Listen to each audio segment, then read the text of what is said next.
뉴스 속 경제 이슈는 더 쉽고 깊게, 최신 고용 동향은 더 빠르게 전해드리는 고용브리핑 365 시간입니다. 김지수 기자와 함께합니다. 어서 오세요. 네, 안녕하세요. 네, 오늘은 어떤 이슈가 있을까요? 네, 학교 폭력의 심각성을 다루면서 상당히 이슈가 됐었던 넷플릭스 드라마 더 글로리에 많은 이들이 열광했던 이유 중에 한 가지는 치밀한 계획 속에서 어쨌든 통쾌한 복수를 성공한 주인공에게 있다고 볼 수 있겠죠. 그렇죠. 어떻게 보면 현실 세계에서는 그만큼 가해자가 처벌받고 또 피해자가 회복하는 경우가 드물기 때문이기도 한 것 같은데 갑자기 이 얘기를요? 네, 맞습니다. 갑자기 이 얘기를 꺼낸 이유는 네. 최근에 이제 이 드라마를 계기로 어쨌든 학교 폭력에 대한 사회적 관심이 좀 다시금 뜨거워지기도 했습니다. 이제 이를 계기로 직장 내 폭력과 괴롭힘 역시 다시 한번 들여다봐야 한다, 이런 목소리가 나오고 있습니다. 직장 내 괴롭힘 금지법이 시행된 지 벌써 4년 차에 접어들었지만 우리의 현실은 과연 얼마나 달라진 걸까요? 이슈픽에서 짚어보겠습니다. 예, 그러니까 뭐 최근에 있었던 극단적인 선택을 한 경비원부터 어린이집 교사까지 여전히 직장 내 괴롭힘으로 안타까운 선택을 하는 분들이 참 많더라고요. 네, 맞습니다. 2019년 7월부터 직장 내 괴롭힘 금지법이 시행되고 있지만 직장인 10명 중 3명은 여전히 괴롭힘을 겪고 있다는 조사 결과가 나왔습니다. 특히 이 중 절반은 괴롭힘 수준이 심각하다, 이렇게 답을 했는데요.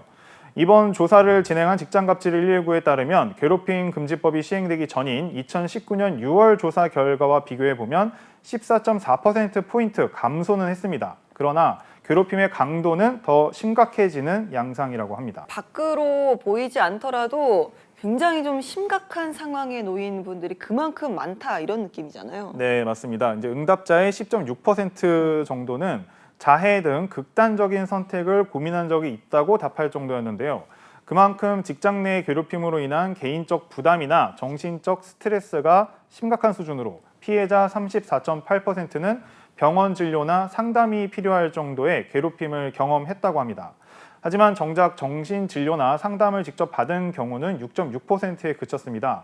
10명 중 1명도 안 되게 이제 좀 제대로 된 그런 치료조차 받지 못하고 있는 상황인 거죠. 예, 이렇게 사람을 정말 바닥까지 끌어내릴 정도로 직장 내 반복되는 괴롭힘이 이뤄지고 있다는 건데 어떤 식으로 이뤄지고 있었나요? 네, 이제 유형별로 좀 살펴보게 되면 매일 같이 반복되는 모욕이나 명예훼손은 18.9%로 가장 많았습니다. 너 머리가 나쁜 거 아니냐?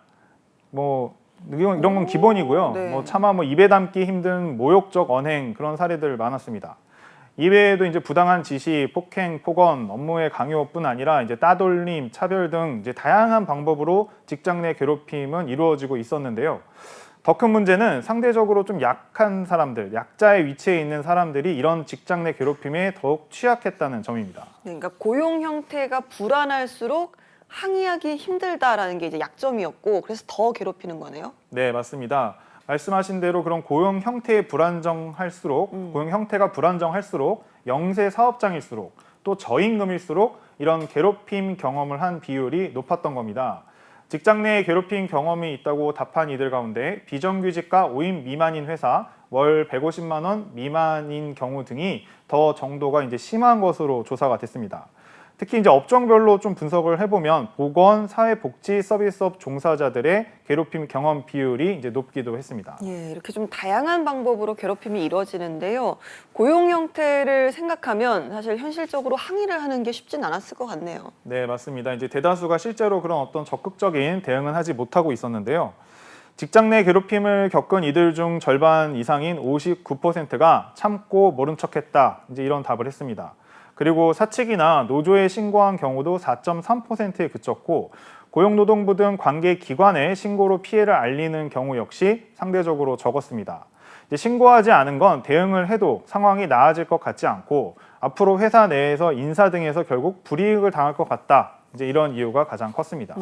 그러니까 신고해봤자 나만 힘들어진다, 뭐 이렇게 요약해 볼 수 있을 것 같은데요. 사실 이런 불신이 그냥 생기는 건 아니잖아요. 네, 맞습니다. 특히 이제 신고를 이미 한 사람들마저도 결과적으로 적절한 보호 조치를 받지 못하고 오히려 보복을 당하는 경우가 적지 않았는데요. 직장 내 괴롭힘 신고를 한 이들 중에 63.9%는 신고 이후에도 회사가 피해자 보호와 객관적 조사 등 직장 내 괴롭힘 금지 법에서 정해진 회사의 의무를 다하지 않았다, 이렇게 답을 했습니다. 그뿐만이 아니라 이제 신고 이후에 불리한 처우를 당했는가라고 물어보니 33.3%가 있다 이렇게 답을 했을 정도입니다. 그러니까 아니 신고가 이루어졌다고 해도 제대로 된 조치가 취해지지 않으면서 결국 피해자만 더 늘리는 건데 법이 있는데도 왜 제대로 피해자에게 방패가 되어주지 못하는 걸까요? 네, 이번 조사를 했던 직장갑질 119 같은 경우에 법의 실효성에 대해서 이야기를 하고 있습니다.